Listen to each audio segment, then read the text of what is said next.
Hi, students. So as we go through the elements of fiction, point of view, it's extremely valuable in rendering meaning from any story, right? And it's, as it says here, it's one of the first choices a writer has to make in writing fiction. And what are the differences? We can look at first-person narratives, and we're going to see this in our texts, that a first-person narrative is somebody who participates in the story and the events that unfold in the story, whether it be watching what other characters do or actually having the events happen to them. And we also call this the narrator of the events, right, as they unfold, or looking back even. And the restrictions of a first-person character obviously is that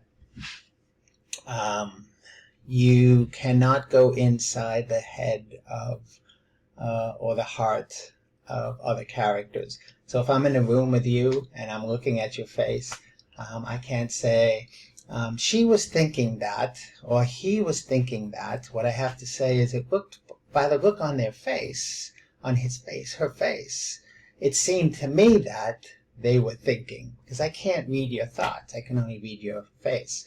So we're restricted in that aspect, and I think you'll see this in the novels, that we have to do our own sort of detective homework on how the other people in this character's lives really are, because of the fact that the person telling us the story cannot always be trusted, as we go reliable or unreliable narrator, to tell us how that person really is.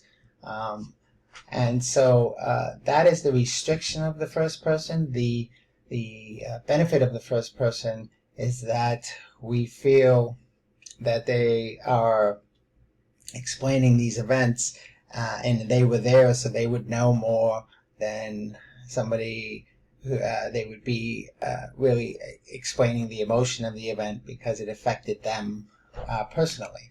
Third person narratives, omniscience, I'm sure you've seen this term before, all-knowing, godlike. This means that the writer can jump into the minds, right?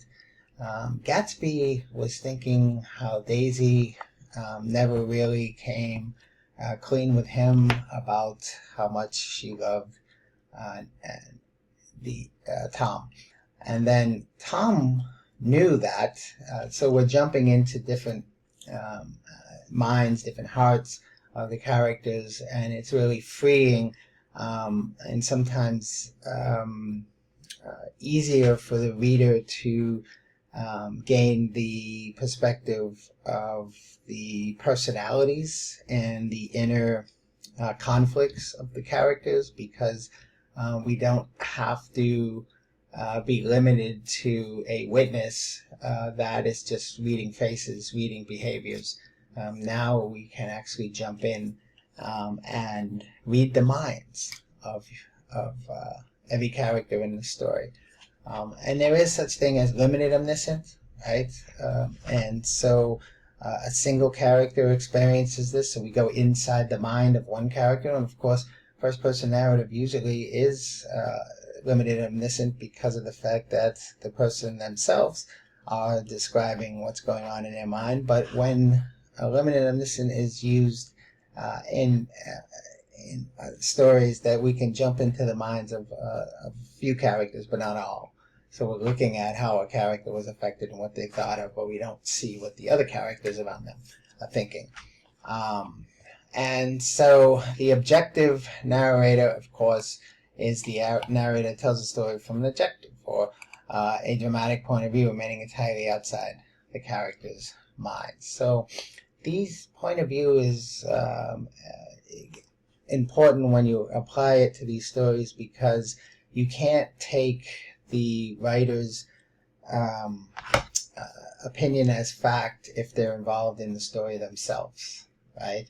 But with an omniscient narration, something like Orwell's 1984, you can trust that whatever's going on inside the character's mind and heart is being told to you, almost spoon-fed to you in a way that you are God and you know what these people are thinking, and now it's just whether or not the execution of the plot is going to affect these characters. Okay,